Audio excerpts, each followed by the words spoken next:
మరి ఈరోజు కృతజ్ఞత గురించి కొన్ని మాటలను మనము దేవుని వాక్యంలో నుంచి ధ్యానం చేద్దాం. దేవునికి కృతజ్ఞత చెల్లించాలి. దేవునికి కృతజ్ఞతను చెల్లించాలి. ఆ కృతజ్ఞత అనేది ఎలా ఉంటుందంటే, ఏదో దేవుడు మన జీవితంలో ఏదో మేలు చేశాడు కాబట్టి 10 మందిని పిలిచి ఏదో భోజనం పెట్టి వెళ్ళటం కాదు. కృతజ్ఞతలోనే స్తుతి ఉంటుంది, దేవుణ్ణి ఘనపరచడం ఉంటుంది, దేవుణ్ణి సన్నుతించడం ఉంటుంది.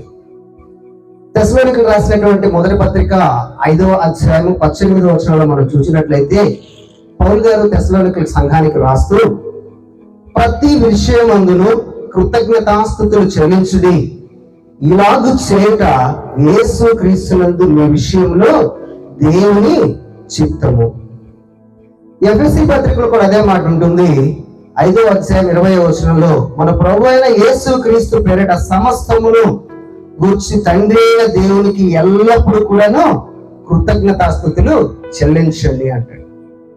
కొలస్సీలకు రాసినటువంటి పత్రిక 3వ అధ్యాయం 17వ వచనంలో కూడా, మాట చేత గాని క్రియ చేత గాని మీరు ఏమి చేసినను ప్రభు అయిన యేసు ద్వారా తండ్రి అయిన దేవునికి కృతజ్ఞతాస్తుతులు చెల్లించుచు సమస్తమును ఆయన పేరిట చేయండి అంటున్నాడు. ఏ విషయం జరిగినా కూడా మన జీవితంలో దేవునికి కృతజ్ఞతలు చెల్లించడం అనేది మర్చిపోకూడదని భక్తుడు మనకు జ్ఞాపకం చేస్తూ ఉన్నాడు. అది మేలైనా కీడైనా, మేలైనా కీడైనా. ఇప్పుడు మన జీవితంలో ఏదైనా ఒక ఉపకారం జరిగింది అనుకోండి, సంఘస్థులు పిలుచుకొని ఇంటి దగ్గర కృతజ్ఞత స్తుతి కోరిక ఏర్పాటు చేసుకుంటాం.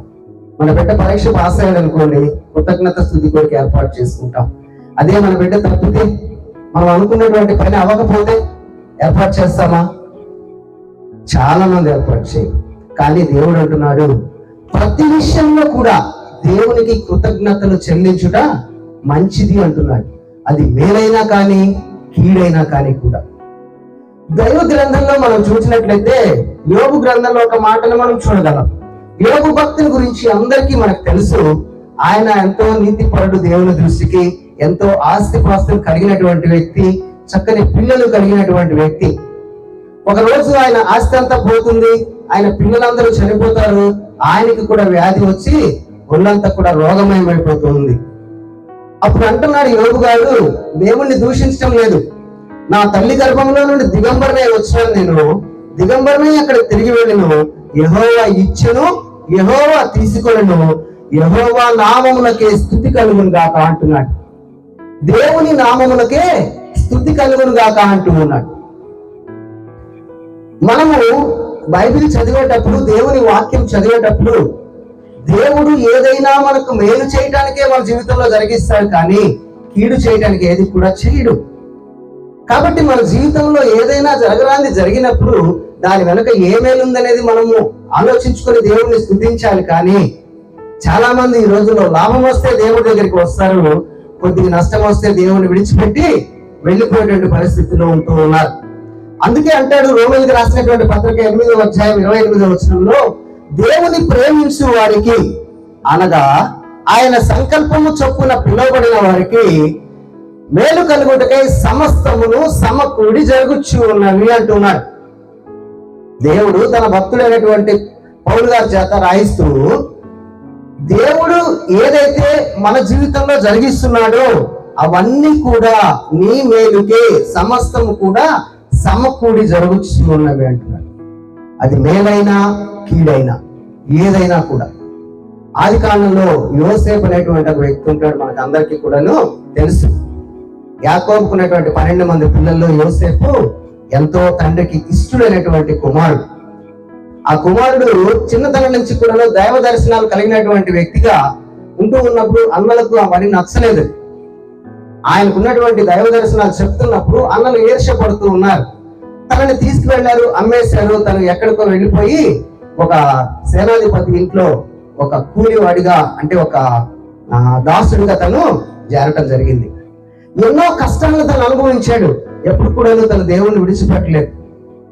అన్ని కష్టాల్లో కూడా దేవుణ్ణి కలిగి ఉన్నప్పుడు ఆయన ఎక్కడ ఉంటే అక్కడ దేవుడు వాళ్ళని ఆశీర్వదిస్తూ వచ్చాడు. అందరూ మరలా అన్నదమ్ములు అందరూ కలుసుకున్న తర్వాత చివరిలో ఒక మాట అంటాడు, మీరు నాకు కీడు చేయని ఉద్దేశించారు, కానీ నేటి దినమున జరుగునట్లు అనగా బహు ప్రజలను బ్రతికించినట్లుగా అది మేలుకే దేవుడు ఉద్దేశించాడు.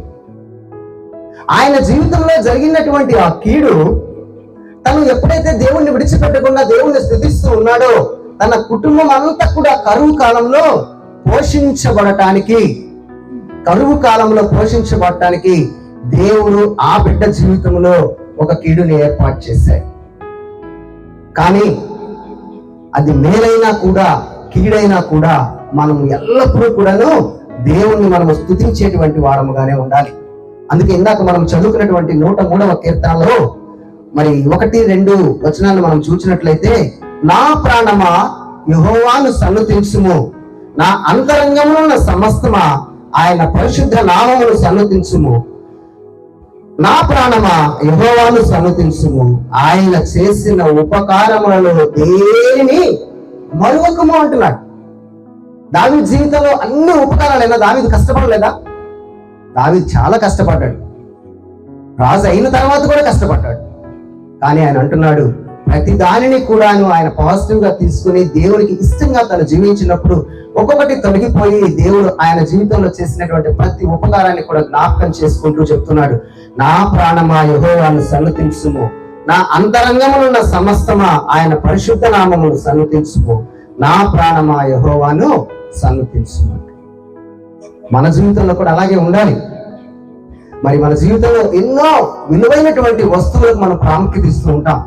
మన బంగారం కానివ్వండి, మన ఇంటికి సంబంధించినటువంటి వస్తువులు కానివ్వండి, మన ఇంటికి సంబంధించినటువంటి పత్రాలు కానివ్వండి, పొలానికి సంబంధించినటువంటి పత్రాలు కానివ్వండి, మనం చదువుకునేటువంటి సర్టిఫికేట్లు కానివ్వండి, వాటన్నిటిని కూడా జ్ఞాపకంగా జాగ్రత్తగా ఎంతో విలువైనదిగా ఎంచుకొని మనము వాటిని దాచుకుంటూ ఉంటాం. ఎంతో జ్ఞాపకంగా ఎక్కడ పెట్టామో కూడా మర్చిపోము, పొరపాటును కూడా వాటిని మర్చిపోము. ఎంతో జాగ్రత్తగా మనం దాచుకుంటూ ఉంటాం. అలాగే మనము పుట్టినప్పటి నుంచి కూడా దేవుడు మన జీవితంలో జరిగినటువంటి ఉపకారాలన్నీ లిస్ట్ రాసుకుంటే ఒక పుస్తకం కూడా మనకు చాలదు. అప్పుడు ఎప్పుడైతే మనము దేవుడు చేసినటువంటి ప్రతి ఉపకారాన్ని కూడా మన మనసులో ఉంచుకుంటామో, మన హృదయంలో దాచుకుంటామో, దేవుడు చేసినటువంటి ప్రతి ఉపకారాన్ని గుర్తు చేసుకున్నప్పుడు మనకు దేవుని పైన విశ్వాసం మనకి పెరుగుతుంది. మనకి ఏదైనా ఒక డబ్బులు 10 రూపాయలు అవసరమైన అనుకోండి, ఎప్పుడైనా అవసరమైనప్పుడు ఒక వ్యక్తి దగ్గరికి మనం వెళతాం. ఆ వ్యక్తి మనం అడగగానే ఇస్తాడు. ఇచ్చినప్పుడు మరలా అవసరమైనప్పుడు ఆ యొక్క వ్యక్తి మీద మనకేమవుతుంది, విశ్వాసంతో మరలా అక్కడికి వెళతాం. ఎందుకంటే మనకు ఆ వ్యక్తి గుర్తున్నాడు కాబట్టి ఆ వ్యక్తి దగ్గరకు మనము వెళతాం.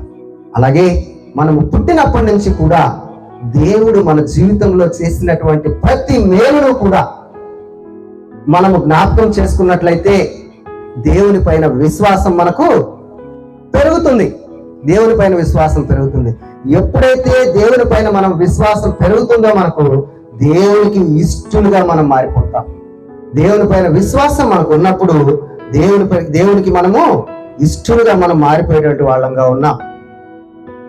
అందుకే చెప్తాడు, హెబ్రీయులకు రాసిన పత్రిక 11వ అధ్యాయం 6వ వచనంలో అంటాడు, విశ్వాసము లేకుండా దేవునికి ఇష్టడై ఉండుట అసాధ్యం అంట.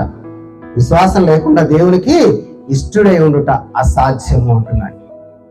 33వ కీర్తన 1వ వచనంలో కూడా, స్తుతి చేయుట యథార్థవంతులకు శోభస్కరం. ఎవరైతే నీతిమంతులుగా ఉన్నారో, ఎవరైతే దేవుని వెంబడిస్తూ ఉన్నారో, దేవుడు చేసినటువంటి ప్రతి ఉపకారాన్ని కూడా, దేవుని చేసినటువంటి ప్రతి మేలను కూడా మన హృదయంలో ఉంచుకొని దేవుణ్ణి స్తుతించడము, దేవునికి కృతజ్ఞతలు చెల్లించడము ఎంతో శోభస్కరము. ఎందుకంటే ఎప్పుడైతే దేవునికి కృతజ్ఞతలు చెల్లిస్తూ ఉంటామో దేవుని పట్ల మనకు విశ్వాసం పెరుగుతుంది. ఆ విశ్వాసం పెరిగినప్పుడు మనము దేవునికి ఇష్టలుగా మనము మారిపోతాం. దేవునికి ఇష్టలుగా ఉంటే మనకేమైనా పదం ఉంటుందండి? దేవునికి ఇష్టలుగా ఉంటే ఏదైనా పదం ఉంటుందా? ప్రధానమంత్రి నాకు ఇష్టడే, కానీ ప్రధానమంత్రికి మనం ఇష్టంగా ఉంటే మనకి ఏది కూడాను పదం ఉండదు. ప్రధానమంత్రి నాకు ఇష్టడంటే మనకేం ఉపయోగం లేదు. ఆయనకి మనం ఇష్టడుగా ఉండాలి. అలాగే దేవునికి మనం ఇష్టంగా ఉండాలి అంటే ఆయన చేసిన ఉపకారాలు దేన్ని మరవకూడదు.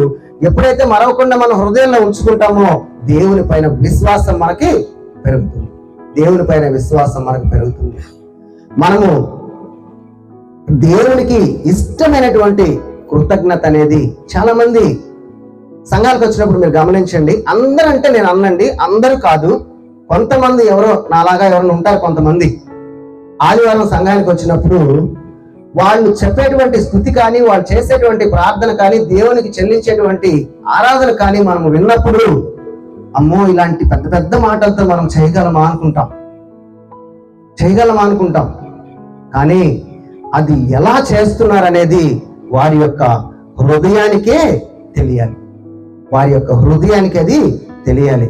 అందుకే అంటున్నాడు కీర్తన గ్రంథం 86:12 భక్తుడు రాస్తూ అంటున్నాడు, నా పూర్ణ హృదయముతో నేను నీకు కృతజ్ఞతాస్తుతులు చెల్లించేదను, నీ నామమునకు నిత్యము నేను మహిమపరచేదను.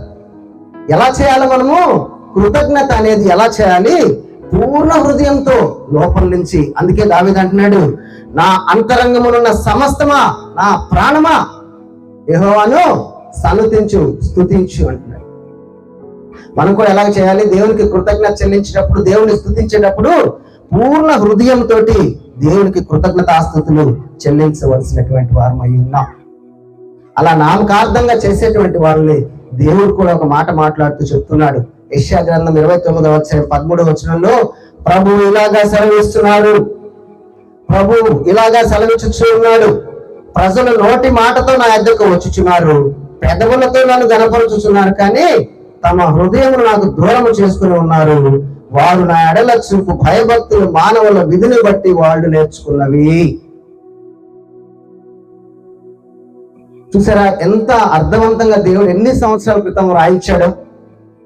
ఇందాక నేను ఒక మాట చెప్పాను కదా, మందిరానికి వచ్చినప్పుడు మనం ఎలా స్తుతిస్తున్నామో మన యొక్క హృదయానికి అది తెలుసు. ఆచారంగా అందరూ చేస్తున్నారు కాబట్టి మనం చేస్తున్నామా?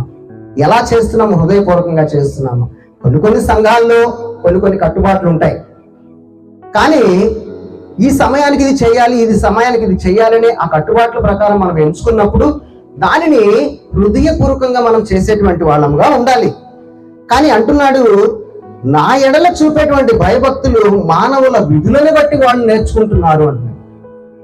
ఈ సమయానికి పాట పాడాలి కాబట్టి పాడుతున్నాము, అందరినీ లేవమన్నారు కాబట్టి లేస్తున్నాము, మరి ప్రార్థన చేయమన్నారు కాబట్టి ప్రార్థన చేస్తున్నాము, కానుకల సమయం వచ్చింది కాబట్టి కానుకలు వేస్తున్నాము. ఏ పని చేసినా కూడా దేవునికి కృతజ్ఞతలు చెల్లిస్తూ స్తుతి చెల్లిస్తూ ఉన్నప్పుడు, దేవుని స్తుతిస్తూ ఉన్నప్పుడు దాన్ని మనము హృదయపూర్వకంగా చేయాలి. అది దేవునికి ఇష్టమైనటువంటిదిగా దేవుని వాక్యంలో మనం చూస్తూ ఉన్నాము. అయితే కృతజ్ఞతలు చెల్లించడానికి ఆయన మన జీవితంలో కొన్ని మేలు చేశాడు, వాటిని జ్ఞాపకం చేసుకున్నాం. దేవుడు నా జీవితంలో ఏ మేలు కూడా చేయలేదు అని అనేవాళ్ళు ఎవరైనా ఉంటారేమో కొంతమంది, తెలియదు. కానీ ఏ మేలు చెయ్యలేదు అని అనటానికి మనం లేదు. ఒకటిగా మనం చెప్పినట్టయితే దేవుడు మనల్ని పుట్టించి సురక్షితముగా తల్లి గర్భంలో నుంచి లోకములోనికి తీసుకువచ్చి ఒక చిన్న అణువుగా ప్రారంభమైనటువంటి మన ప్రయాణాన్ని 50, 60, 70 కేజీల శరీరంగా ఈ రోజు ఈ స్థలంలో మనల్ని కూర్చోబెట్టాడంటే నువ్వు చేసినటువంటి గొప్పతనమా? నేను చేసినటువంటి ఏమైనా జాగ్రత్తలు ఏమైనా ఉన్నాయా? దేవుడు మన జీవితంలో జరిగిస్తున్నాడు కాబట్టే మనం ఇంతవరకు జాగ్రత్తగా ఉన్నాం. చాలా మంది అనుకోవచ్చు, దేవుడు చేసేది ఏంటండి, అమ్మాయికి అబ్బాయికి వివాహం చేస్తే బిడ్డలు పుడతారని. కానీ ఈరోజు కూడా లక్షలు కోట్లు ఖర్చు పెట్టినా కూడా బిడ్డలు పుట్టగా హాస్పిటల్ చుట్టూ తిరుగుతూ వేదన పడుతున్నటువంటి తల్లిదండ్రులు ఎందరో ఉన్నారు. అందుకే దేవుని వాక్యంలో రాయబడింది, గర్భఫలము యెహోవా ఇచ్చు బహుమానము. ఆయన బహుమానంగా మనకి ఇస్తున్నాడు కాబట్టే మనం బిడ్డలను మనం కలిగి ఉన్నాం.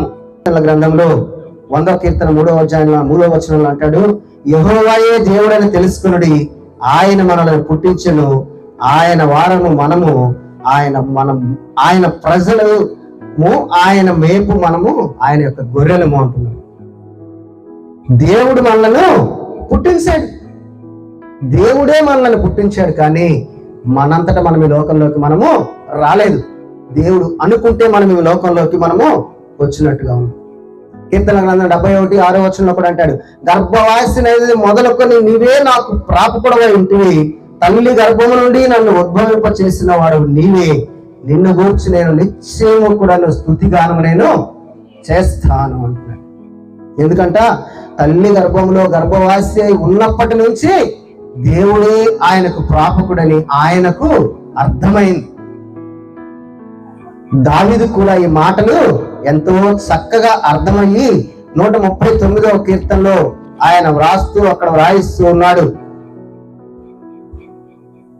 13వ వచనంలో చదువుకున్నట్లయితే, నా అంతరింద్రియములను నీవే కలుగ చేసితివి, నా తల్లి గర్భమందు నన్ను నిర్మించిన వాడు నీవే, నీవు నన్ను కలుగ చేసినటువంటి విధము చూడగా నాకు భయమును ఆశ్చర్యమును పుట్టుచున్నవి, అందును బట్టి నేను నీకు కృతజ్ఞతాస్తుతులు చెల్లించుచు ఉన్నాను అంటూ కింద అంటున్నాడు, నాకు కలిగిన ఎముకలలో నీకు మరుగై ఉండలేదు, నేను పిండమునై ఉండగా నీ కన్నులు నన్ను చూచెను,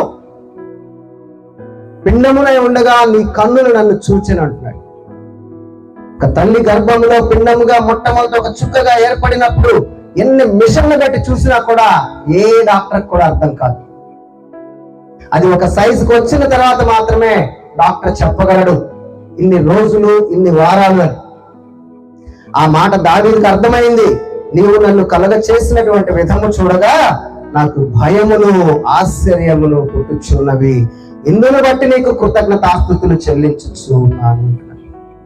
మనం ఎప్పుడైనా దేవుడు మనల్ని ఈ లోకంలో పుట్టించినందుకు దేవునికి ఎప్పుడైనా అయ్యా నీవు నన్ను పుట్టించావయ్యా, ఇంతవరకు నన్ను కాపాడేవయ్యా అని కృతజ్ఞతాస్తుతులు చెల్లించి ఉంటామా? మనము పెద్ద అయిన తర్వాత ఏదైనా మన కోరికలు మన ఆలోచనలు మన జీవితంలో జరిగినప్పుడు మనము దేవునికి కృతజ్ఞతలు చెల్లించేటువంటి వాళ్ళు. కానీ క్రైస్తవులను మనం అలా ఉండమనుకోండి, ప్రతి విషయంలో కూడా ఆలోచన చేస్తాం, ఎందుకంటే దేవుని వాక్యాన్ని మనము చదువుతూ ఉన్నాం కాబట్టి. అయితే దేవుడు ఈ లోకంలోకి మనకి ఒక జన్మ ద్వారా తీసుకురావటమే కాకుండా ఆయన మనలను మరలా పునర్జీవింప చేసి పాపములో మనం పడి ఉన్నప్పుడు మన పాపములన్నీ పునర్జన్మ సంబంధమైనటువంటి స్నానము ద్వారా తీసివేసి మనలకు ఒక నూతన జన్మనిచ్చి పరలోక రాజ్యానికి వారసులుగా మనలను చేసినట్టు మనం చూస్తా ఉన్నాం. పేతురు రాసినటువంటి మొదటి పత్రిక 1:4 మృతులలో నుండి యేసుక్రీస్తు తిరిగి లేచుట వలన జీవముతో కూడినటువంటి నిరీక్షణ మనకు కలుగునట్లు, అనగా అక్షయమైనది నిర్మలమైనది వాడబారనదైన స్వాస్థ్యము మనకు కలుగునట్లు ఆయన తన విశేష కనికరమ చొప్పున మనలను మరలా జన్మింప చేసెను. ఆ గొప్ప రాజ్యాన్ని మనం పొందుకోవాలని, నిత్యమైనటువంటి వాడబారదైనటువంటి ఆ స్వాస్థ్యాన్ని మనం పొందుకోవాలని దేవుడు మనల్ని ఏం చేశాడో తెలుసా? తల్లి గర్భంలో నుంచి తీసుకొచ్చినటువంటి మనలను పాపంలోకి మనం వెళ్ళిన తర్వాత ఆయన మరలా మనలను జన్మింప చేశాడంట. అందును బట్టి మనం దేవునికి కృతజ్ఞతలు చెల్లించవలసినటువంటి వారమై ఉన్నాం. తీతుకు రాసిన పత్రిక 3:5 మనము నీతిని అనుసరించి చేసిన క్రియల మూలంగా కాక తన కనికరము చొప్పున పునర్జన్మ సంబంధమైన స్నానము ద్వారా పరిశుద్ధాత్మ మనకు నూతన స్వభావము కలగచేయటం ద్వారా ఆయన మనలను రక్షించాడు. లోకంలో పుట్టినటువంటి మనము, పాపములోకి వెళ్ళినటువంటి మనము మరి నరకానికి వెళ్లకుండా దేవుడు పునర్జన్మ సంబంధమైనటువంటి స్థానము ద్వారా, అంటే బాప్తిస్మము ద్వారా మనల్ని ఒప్పుకోవడం ద్వారా, క్రీస్తును అంగీకరించడం ద్వారా దేవుడు ఒక గొప్ప కార్యాన్ని జరిగించి పరలోక రాజ్యానికి వారసులుగా మనలను చేసినట్టుగా మనం చూస్తూ, అందును బట్టి దేవునికి మనము కృతజ్ఞతలు చెల్లించవలసినటువంటి వారమై ఉన్నాము. రెండవదిగా మనం చూసినట్లయితే ఈ లోకంలో పుట్టినటువంటి మనము, ఈ లోకంలో పుట్టిన తర్వాత ఏది కూడాను మనమేమీ తెచ్చుకోలేదు. పుట్టినటువంటి మనిషి బ్రతకాలి అంటే భోజనం కావాలి. భోజనం లేకుండా ఏ మనిషి కూడాను బ్రతికి ఉండలేడు. దేవుడు మనను శారీరకంగా పోషిస్తున్నాడు, ఆత్మీయంగా కూడా పోషిస్తూ ఉన్నాడు. అందుని బట్టి దేవునికి కృతజ్ఞతలు చెల్లించవలసినటువంటి వారమై మనం ఉన్నాము. కీర్తన గ్రంథంలో మనం చూసినట్లయితే 104:15 కీర్తనలో మనం 104వ కీర్తన 15వ వచనంలో మనం చూస్తే, భూమి నుండి ఆహారమును, నరుల హృదయమును సంతోషపెట్టు ద్రాక్ష రసమును, వారి ముఖములకు మెరుగునిచ్చు తైలమును, నరుల హృదయమును బలపరుచు ఆహారమును ఆయన పుట్టించు ఉన్నాడు. మనిషి సంతోషంగా ఉండాలి అంటే, ఆరోగ్యంగా ఉండాలి అంటే ఏమేమి కావాలో అన్నిటినీ కూడాను దేవుడే ఇస్తున్నాడు. ఎలా ఇస్తున్నాడు దేవుడు మనకు? భూమి తనంతట తానే అలాగే మొలిపిస్తుందా? భూమిని పండాలి అంటే ఏం కావాలి మనకు? వర్షం కావాలి. మరి అందుకే చెప్తూ ఉన్నాడు కీర్తన గ్రంథం 65:9 నీవు భూమిని దర్శించి దాన్ని తడుపుచున్నావు, దానికి మహదైశ్వర్యమును కలగ చేయుచున్నావు. దేవుని నది నీళ్లతో నిండి ఉన్నది. నీవు భూమిని అట్లు సిద్ధపరిచిన తరువాత వారికి ధాన్యము దయచేయచ్చు ఉన్నావు. దేవుడు వర్షాన్ని కురిపించి భూమిని తడిపి మరి ఆ పంటలను పండించి దేవుడు మనకేమిస్తున్నాడు? ధాన్యాన్ని మనకి ఇస్తున్నాడు. వర్షం కురవడం అనేది ఎంత గొప్ప ప్రక్రియో మనకి అర్థం కాదండి. వర్షం పడింది అనుకుంటాము, ఏదైనా మనం జాగ్రత్త చేసుకోవాలంటే జాగ్రత్త చేసుకుంటాం, కానీ వర్షం కురవడం అనేది చాలా గొప్ప ప్రక్రియ. సముద్రంలో ఉన్నటువంటి ఉప్పు నీటిని సూర్యుని ద్వారా వేడి చేసి దేవుడు ఆ నీటిని ఆవిరిగా మార్చి ఉప్పు నీటిని మంచి నీటిగా మన ఇంటి ముందు, మన పొలముల పైన దేవుడు కురిపిస్తూ ఉన్నాడు. ఒకవేళ వర్షం అనేది కురవకపోతే మన పరిస్థితి ఏంటి? పంటలు పండుతాయంటారా? ఎంతో కరువు వస్తుంది, తినడానికి భోజనం ఉండదు. కొన్ని ప్రాంతాల్లో భయంకరమైనటువంటి స్థితిలో ఈ రోజు కూడా ఉన్నారు. కానీ వర్షం కురిసింది, పొలానికి వెళ్ళాం, పంట వేసాం. పంట వేసిన తర్వాత మనం ఏమైనా చేస్తున్నామా? విత్తనాలు చల్లి మరలా వారం రోజులకో 10 రోజులకో మొలకలు వచ్చినాయా లేదా అని మనము పొలం దగ్గరికి వెళ్ళి చూడటానికి మనం వెళ్తాం, కానీ దాన్ని మొలిపించడానికి మనం ఏమైనా చేస్తున్నామా? ఏమి కూడా మనం చేయట్లేదు. అన్నిటినీ కూడా దేవుడే జరిగిస్తూ ఉన్నాడు. అందుకే కొరింథీయులకు రాసిన పత్రిక 15:37 మొదటి కొరింథీయుల్లో 37-38 మనం చూసినట్లయితే, నీవు విత్తుదాన్ని చూడగా అది గోధుమ గింజ అయినా సరే, మరి ఏ గింజ అయినా సరే, ఒట్టి గింజని మాత్రమే నీవు విత్తుచూ ఉన్నావు, కానీ పుట్టబోను శరీరమును విత్తుటలేదు. దేవుడు ఆయన చిత్త ప్రకారము విత్తిన దానికి శరీరాన్ని ఇస్తూ ఉన్నాడు. ఎంతమంది అండి రైతులు పత్తి విత్తనాలు తీసుకొచ్చి పొలంలో వేస్తే అవి మొలవక 1 సంవత్సరం చూసి 2 సంవత్సరాలు చూసి అవి మొలవనటువంటి పక్షంలో అప్పులు పాలై ఆత్మహత్యలు చేసినటువంటి వారు ఎందరో ఉన్నారు రైతులు. దేవుడు ఒక విత్తనాన్ని భూమిలో వేసిన తర్వాత మనం వేసిన తర్వాత దాన్ని దేవుడు మొలిపించకపోతే మనం ఏమైనా చేయగలమా? ఏమి కూడా చేయలేం. అందుకే కొరింథీయులకు రాసిన మొదటి పత్రిక 3:7 కాబట్టి వృద్ధి కలుగచే దేవునిలో కానీ, నాటువానిలో కానీ, నీళ్లు పోయేవానిలో కానీ ఏమీ కూడా లేదు. ఏదైనా సరే వృద్ధి చేయాలంటే దేవుడే చేయాలి, మనము పని మాత్రమే చేయగలము. కానీ ఏదైనా చెయ్యాలి అంటే దేవుడు మాత్రమే చెయ్యాలి, దేవుడు మాత్రమే చేయాలి. అందును బట్టి దేవునికి మనము కృతజ్ఞతలు చెల్లించవలసినటువంటి వారమై ఉన్నాం. నాకు దేవుడు ఎవరో తెలియదండి, ఆయన దేవుడికి నేనెందుకు చెల్లించాలంటే, 1 సంవత్సరం వర్షాలు ఆగిపోతే, 1 సంవత్సరం పంటలు పండకపోతే మన పరిస్థితి ఏంటో తెలుసా? ఈరోజు కూరగాయలు చూడండి, ఏది పట్టినా 70-80. ఏంటయ్యా అంటే వర్షాలు లేవండి, అవి పండే దగ్గర పంటలు పండలేదండి, అవి పండే దగ్గర పంటలు పండలేదంట. ఈ సంవత్సరం 80 చెప్తారు, వచ్చే సంవత్సరం కేజీ 200 చెప్తారు, వచ్చే సంవత్సరం అసలు దొరకవు. పంటలు పండకపోతే మనం ఏమి కూడాను చేయలేం. నా కష్టం కదా ఇదంతా, నేను చేస్తున్నాను కదా, దేవుడేం చేశాడని మనం అనుకోవటానికి లేదు. ఇది దేవుడే జరిగిస్తున్నాడు, దేవుని వాక్యం చెప్తా ఉంది. అందుని బట్టి దేవునికి కృతజ్ఞతలు చెల్లించవలసినటువంటి వారమై ఉన్నాము. కానీ శారీరకంగా మనల్ని పోషిస్తున్నటువంటి దేవుడు, ఈ లోకంలో మనము శారీరకంగా ఎలాగ ఉన్నా కూడా, ఎలాంటి ఆహారం తినినా కూడా మనము ఒక రోజుకు చనిపోతాం. శారీరకమైనటువంటి ఆహారము ఎలా తిన్నా కూడా మనం ఒక రోజుకు చనిపోతాం. అందుకే యోహాను సువార్త 6వ అధ్యాయంలో చెప్తా ఉన్నాడు, నా శరీరమును తిని నా రక్తమును త్రాగువాడే నిత్య జీవము కలవాడు, అంత్య దినమున నేను వానిని లేపుదును. నా శరీరము నిజమైన ఆహారమును నా రక్తము నిజమైన పానమై ఉన్నది. నా శరీరము తిని నా రక్తము త్రాగువాడు నా యందును, నేను వాని యందును నిలిచి ఉందును. జీవము గల తండ్రి నన్ను పంపెను గనుక నేను తండ్రి మూలముగా జీవించినట్లే నన్ను తినివాడు నా మూలముగా జీవించును. ఇదే పరలోకము నుండి దిగి వచ్చిన ఆహారము. కింద రాస్తూ చెప్తున్నాడు, మీ పితరులు మన్నాను తిని చనిపోయినట్టు కాదు, ఈ ఆహారము తినేవాడు ఎల్లప్పుడూ కూడా జీవించు. దేవుడిచ్చినటువంటి మన్నాను భుజించినటువంటి మీ పితరులు కూడా చనిపోయారు, కానీ ఎల్లప్పుడూ కూడాను జీవించి ఉండేటువంటి విధముగా నేను పరలోకం నుంచి ఒక ఆహారాన్ని పంపించాను. ఈ ఆహారము తిన్నటువంటి వారు ఎప్పటికీ కూడాను చనిపోరంటారు. ఏంటది? ప్రభు అయినటువంటి యేసు క్రీస్తు వారిని ఆయన ఈ లోకానికి పంపించినప్పుడు ఆయన మనకు చెప్తున్నటువంటి మాటలు. ఇందుని బట్టి దేవునికి మనము కృతజ్ఞతలు చెల్లించవలసినటువంటి వారమై ఉన్నాం. ఇది కేజీ డబ్బులు పెట్టి కొనుక్కుంటే వచ్చేది కాదండి.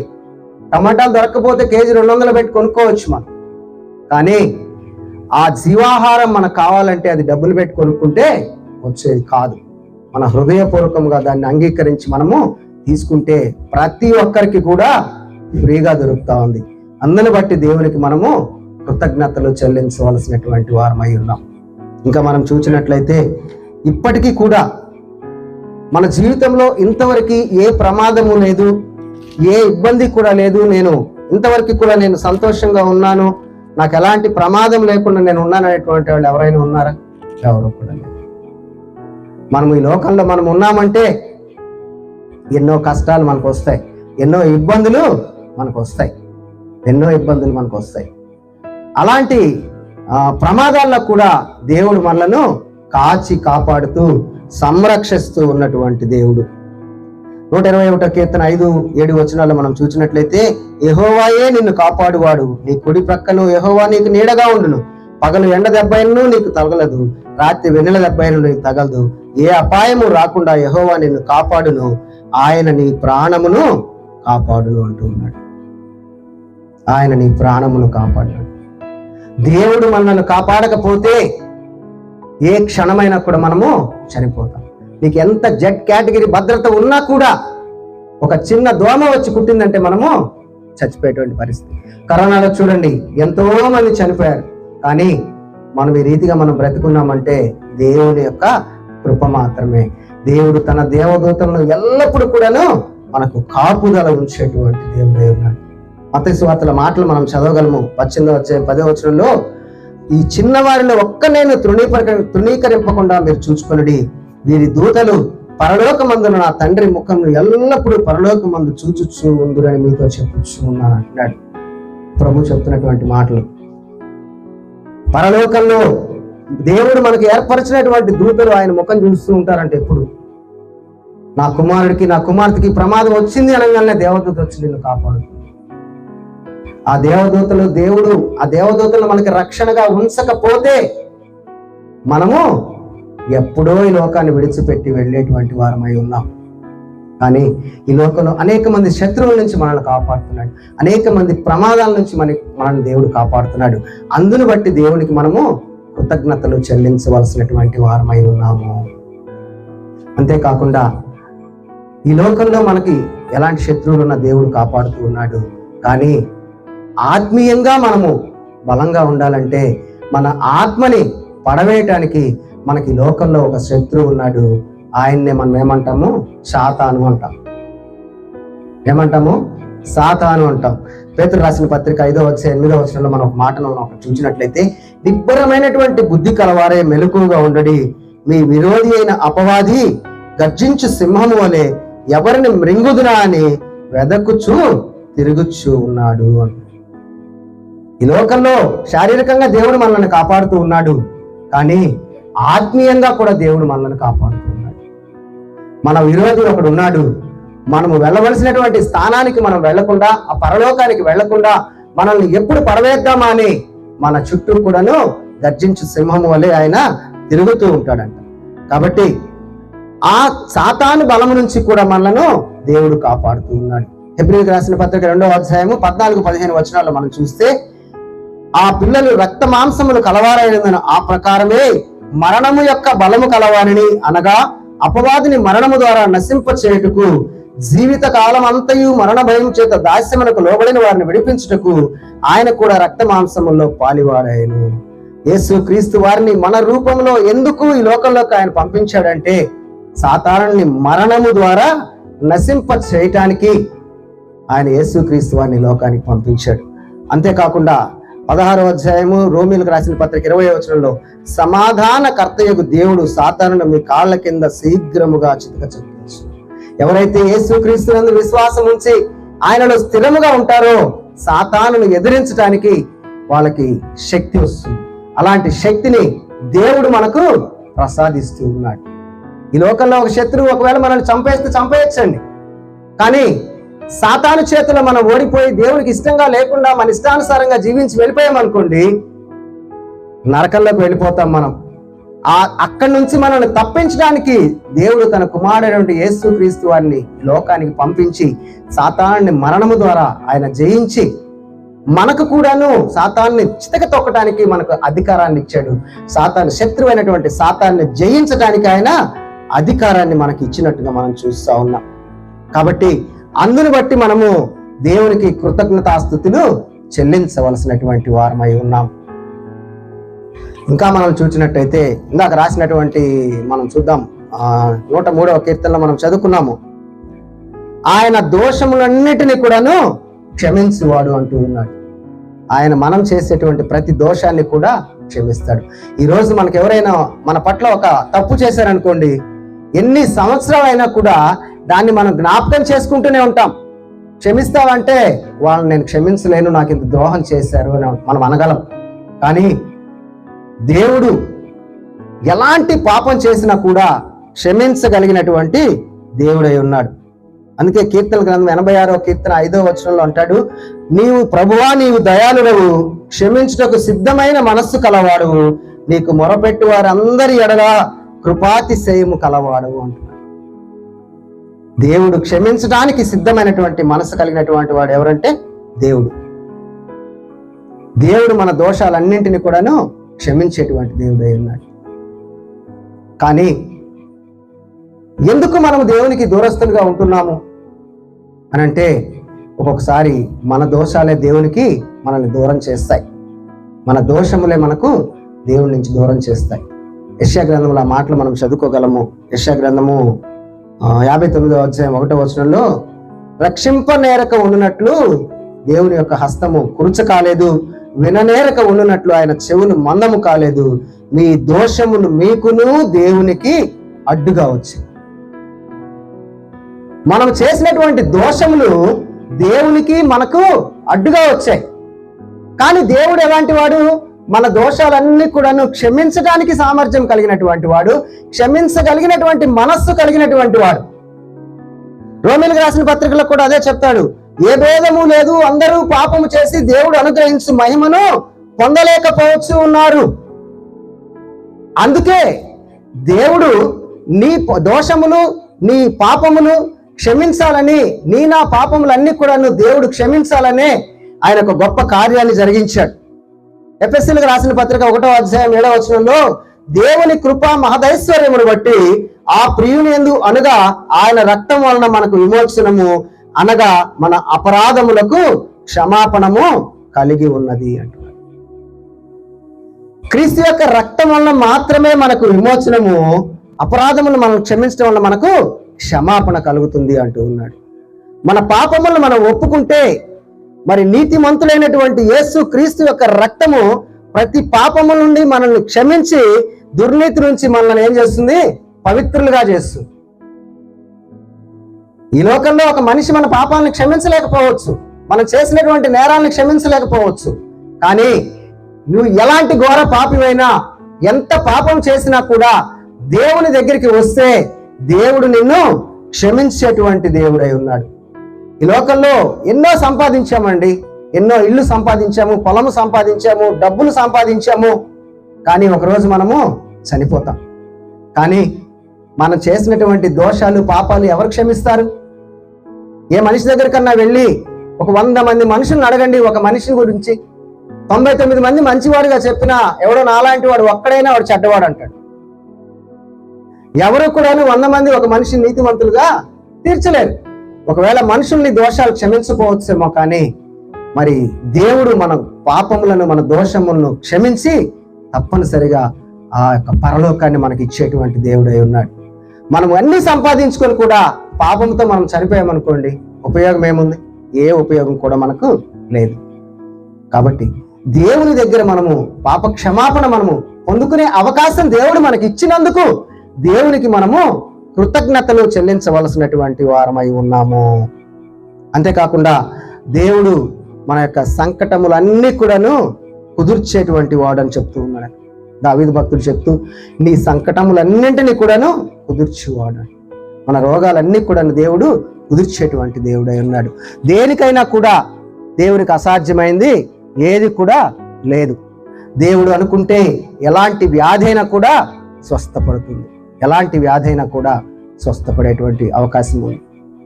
అందుని బట్టి దేవునికి మనం కృతజ్ఞతాస్తుతులు చెల్లించవలసినటువంటి వారమే. అంతేకాదండి, ఈ లోకంలో ఒకవేళ రోగం వస్తే మనం చనిపోవచ్చు.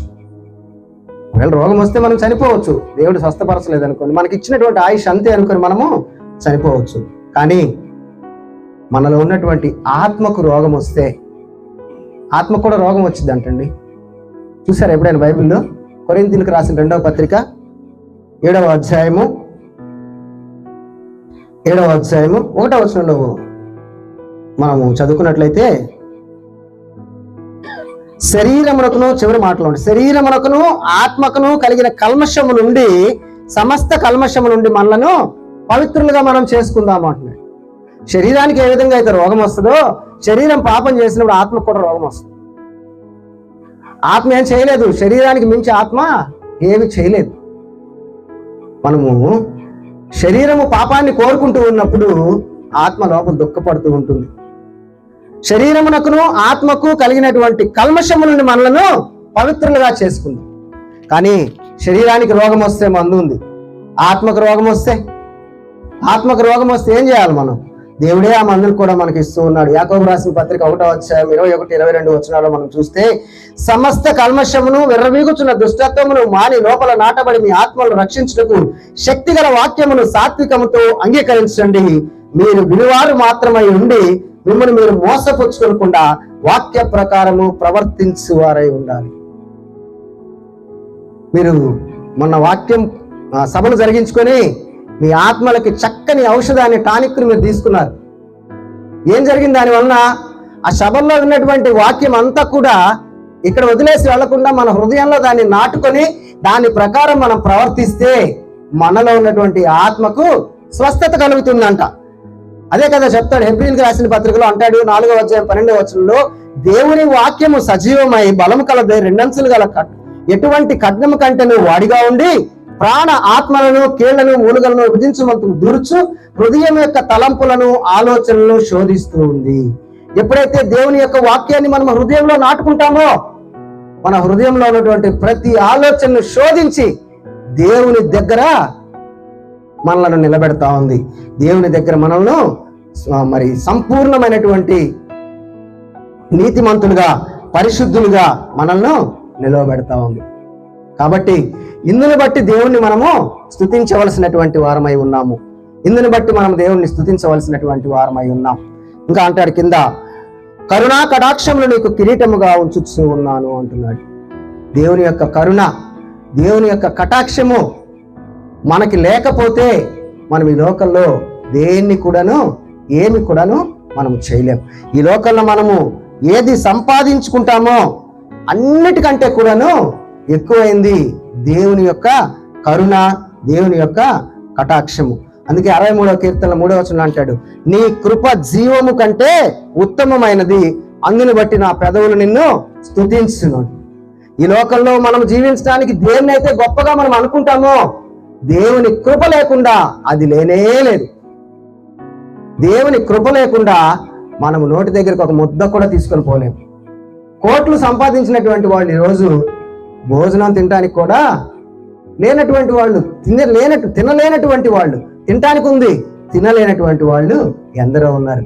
కాబట్టి దేవుని కృప మనకు కావాలి. దేవుని కృప లేనిది మనము ఏమి కూడాను చేయలేము. పౌలు గారు దేవుని ప్రార్థన చేసినప్పుడు నా కృప నీకు చాలు అంటాడు. ఆయన యొక్క బలహీనత ఎందు దేవుని యొక్క కృప ఆయన్ను బలపరుస్తున్నాడు. దేవుని కృప మనకుంటే చాలు. అలాంటి కరుణ కటాక్షము దేవుని యొక్క కృప మనకి ఇచ్చినందుకు దేవునికి మనము స్తుతి చెల్లించవలసినటువంటి వారమై ఉన్నాము. కిందగా మనం చూసినప్పుడు పక్షిరాజు యవనము వలె నీ యవనము కొత్తదగుచున్నట్లు మేలుతో నీ హృదయమును తృప్తిపరచుచు ఉన్నాడు అంటున్నాడు. యెషయా గ్రంథంలో కూడా ఒక మాటను అక్కడ మనం చదవగలము. యెహోవా కొరకు ఎదురు చూచువారు నూతన బలము పొందుదురు, వారు పక్షిరాజు వలె రెక్కలు చాపి పైకి పైకి ఎగురుదురు, అలయక పరిగెత్తుదురు, సొమ్మసిల్లక నడిచిపోదురు అంటూ.